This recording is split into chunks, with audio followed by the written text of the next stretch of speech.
Good morning. This lesson is for my Honors Integrated 1 class, but before I get started, I want to say I hope everyone is doing all right out there.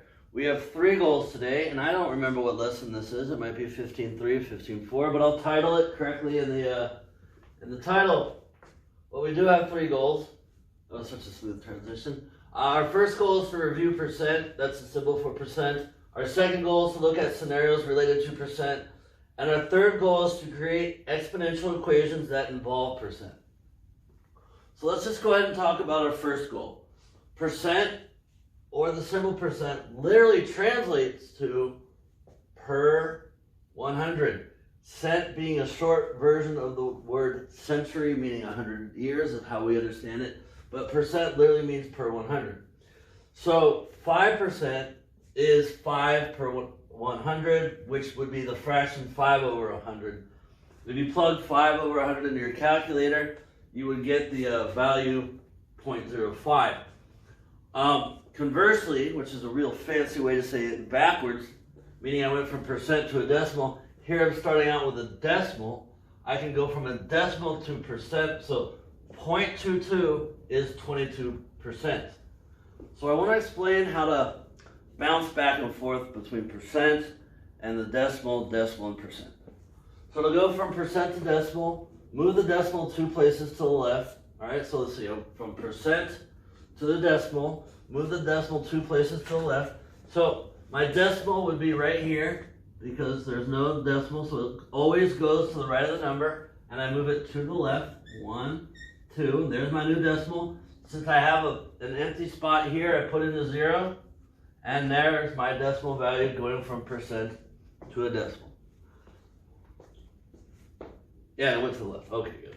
And to go from decimal to percent, move the decimal 2 places to the right. So here I have a decimal. I'm going to move it 2 places to the right.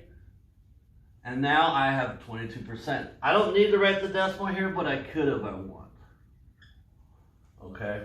So you'll be asked to do some things like this on the homework. And they'll probably be part of a problem. Just remember, it's just 2 places. Okay, and if you have an empty spot, plug in a 0. So I'm going to go ahead and erase this. I'm going to set up for the second goal. I'll be back. I'm back. Let's move on to our second goal, which is to look at scenarios related to percent. And boy, oh boy, did I write a lot. So I did write a lot, and I want to explain it in a little bit more detail because you guys really haven't really interacted with percent. For you guys, percent is a test score, but it goes a little bit more, it goes a little deeper than that. And so I want to create a scenario and walk you through step by step, and hopefully I can get you to understand that percent is more than a test score. All right, so prices, populations, followers, etc. can grow or shrink over time and use percent to describe this incremental change. Incremental meaning daily, weekly, monthly, yearly, right? And here's an example. Populations of ducks are expected to grow 7% a year. That would be a scenario where we see a growth based on a percent. Now, I have an example. It's a little, it took a long time to write, and I'm probably going to get through it pretty quick. So here we go. Example 1, interest. This is when a bank pays you a percent per dollar to store your money. So banks pay you to put your money in the bank. And the reason why they're paying you to do that is when you put money in the bank takes some of that money and loans it out to somebody else. So they're making money off of your money, but they can only make money because they're using your money, so they reward you by paying a percent. All right? So if a bank pays 5% interest a year, that means that every dollar in the account makes 5 cents. You know, so if you have $1 in the bank account, you just made 5 cents, which doesn't sound like much. I don't think you can buy anything for 5 cents. But if you had $10 in the bank account, then that's 10 nickels, and you made 50 cents during that year. If you had $100 in the bank account, that's 100 nickels, you made $5. If you have $1,000 in the bank account, that's 1,000 nickels, you made $50. $10,000, so you have 10,000 nickels, that's $500. All of a sudden, those nickels start to add up, right? If you had $100,000 in the bank, you would make $5,000 in interest. If it was only that easy to have that much money, we'd all be rich, right? So I have a little scenario to help you see a little bit more how percentage plays in growth. The next example will be how percentage plays into what we call decay or shrinking. So if you put $100 in the bank at 5%, I've misspelled. You get you get 5 cents 100 times. I should have read through this. I should have proofread this. Let me edit it on the spot. Oh, I feel much better. You get 5 cents 100 times, and now you have $105. If you leave this amount for another year, you get 5 cents 105 times. So if you get your $5 from your original 100, but now you're getting 5 more nickels from the $5 you made from the previous year. So interest not only pays you you not only make interest on the money you started with, but you also make interest on the money that you made from the prior year. So you're making interest on your interest. And then if you keep doing it, you make interest on your interest on your interest, right? So you now add $5.25 to your total, because this 25 cents is the money that you made on that extra $5 from the previous year. You now have $110.25. And so on and so on and so on and so on. So next year, not only are you going to make money on your original $100, but you're going to get 10 more nickels for that $10, and then whatever partial piece of a nickel 0.25 is what you also make. So, it's going to grow. And the more it's in there, the more it's going to grow. So the first year you made $5, the next year you made $5.25. The following year you're going to make a little bit more. And it's going to keep getting bigger and bigger and bigger. So I'm going to go ahead and pause this here, create another scenario where percentages shrink. We're shrinking by 1%, and so you can see how that plays. So I'm going to go ahead and erase this, and I'll be back.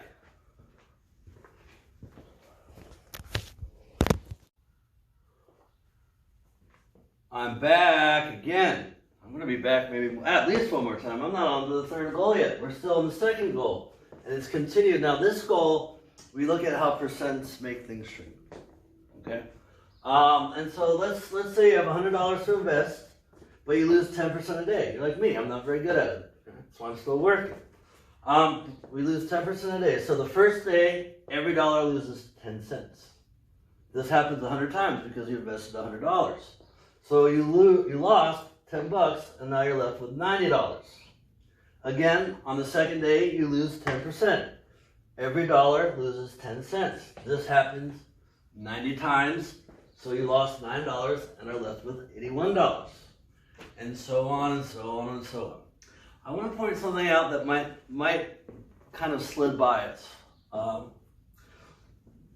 I started off with $100. And where did it go? Oh yeah, right here. I started off with $100. And I lost 10 cents 100 times. So I lost 10 bucks. Now I'm left with 90.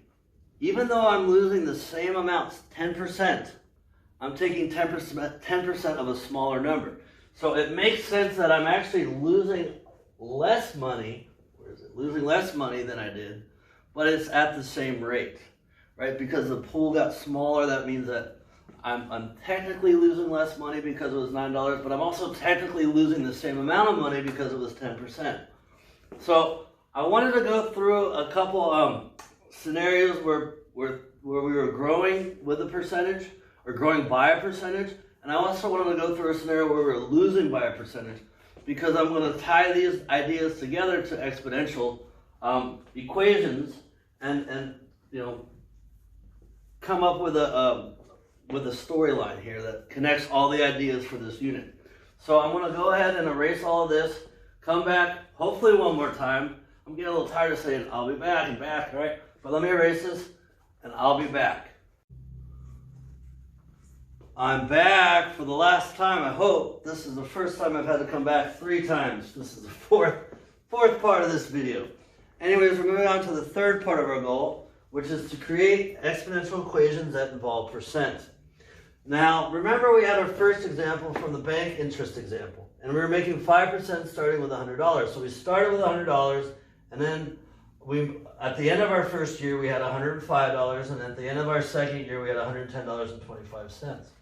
Now, remember, we have an exponential equation if we have a common ratio. And the common ratio is the next divided by the previous. So 105 divided by 100, that's going to equal 1.05. And if I was to take $110.25 and divide that by the previous, I would also get 1.05. So I have a common ratio, and it's 1.05. And remember, our formula for writing an exponential function is f of x equals the first y value, so it's 100, times our common difference, which is 1.05, and then it's going to be x plus the opposite of our first x value, so that's x plus or minus 0, which simplifies to just x.